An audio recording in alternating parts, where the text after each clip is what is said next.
Hello and welcome to Tech Week in View, where each week we take the biggest stories from the tech world, chew them up, spit them out and tell you what we think. Stay tuned.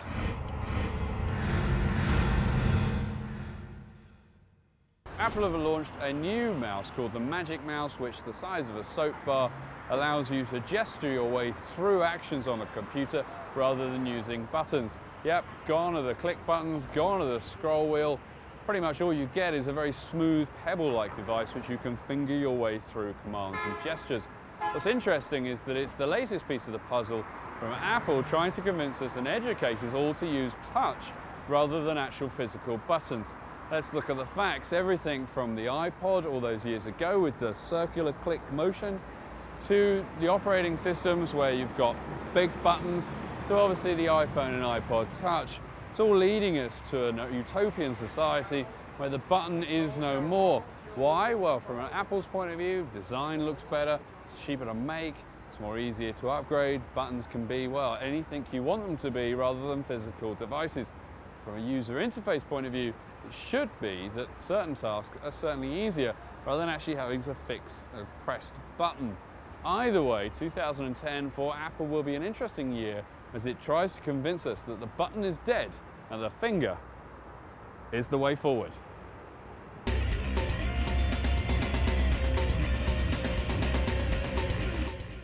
Real-time search is like the holy grail of the search engine at the moment, with both Google and Microsoft attempting to integrate Twitter into their live feeds. The goal, well, is obviously to capture the now, and if both of them or either of them can master it, then there'll be lots of visitors coming their way. The good news for us is that that's already started. Twitter announced yesterday that it did deals with both Google and Microsoft to integrate the Twitter feed, open public status updates that you put on your Twitter into the search engine. Google's offering won't be available for another couple of months, but Bing in the US has already started filtering and showing off how many people are talking via the microblogging service. It's certainly interesting in the concept, in the fact that I can go onto Bing right now and type in New York Yankees, for example, and not only get articles written by big publishing houses, articles written on blogs, but also what people are actually saying about the World Series and the Yankee games that are happening. It's all very cool and very sophisticated.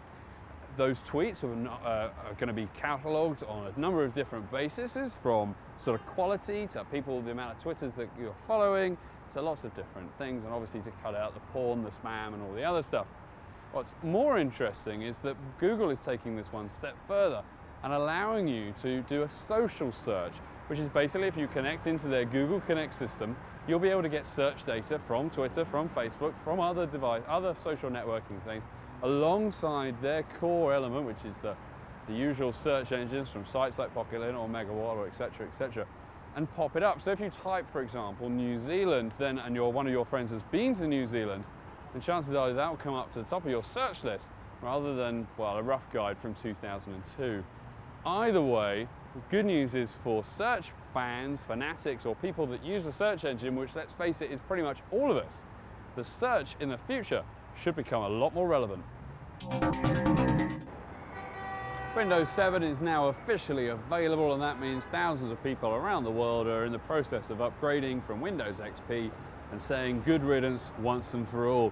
It's great news, to be honest. It's a dawn of a new computing era, as 90% of the world uses the Microsoft interface. The great news is that gone are the days of Vista, gone are the days of sluggish and slow machines, and in should be days of quick, fast computing with the Microsoft logo. Personally, I'm a Mac user as well as an occasional Windows user, and it's quite nice to see that the two operating systems are unbelievably coming closer together. There's lots of features in both where you think, I've seen that somewhere else.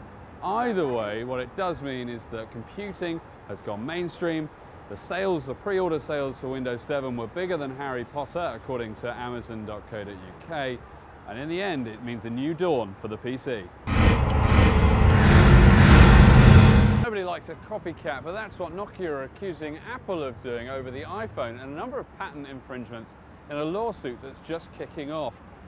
Details are pretty thin and sketchy on the ground so far, but basically Nokia is saying that there is a number of patents that they've spent over $40 billion developing over the last 20 years, which Apple are refusing to pay for. Now, the rest of the industry, other manufacturers, are paying Nokia for these patents. So it seems that someone is either just saying, well, hey, we're not going to pay for those at Apple, or Nokia are just saying, well, you know, we think we deserve some cash here because we're not doing too well in the market. Don't forget, Nokia have just posted a massive loss compared to Apple's massive profit boost. Either way, it's going to be long, it's going to be drawn out, it's going to be touchy. And certainly if Apple loses, then it could mean big issues for the iPhone in the years ahead. Well, that's it for this week's show. Hope you enjoyed it. My name's Stuart Miles. This is Megawatt TV. Thanks for watching.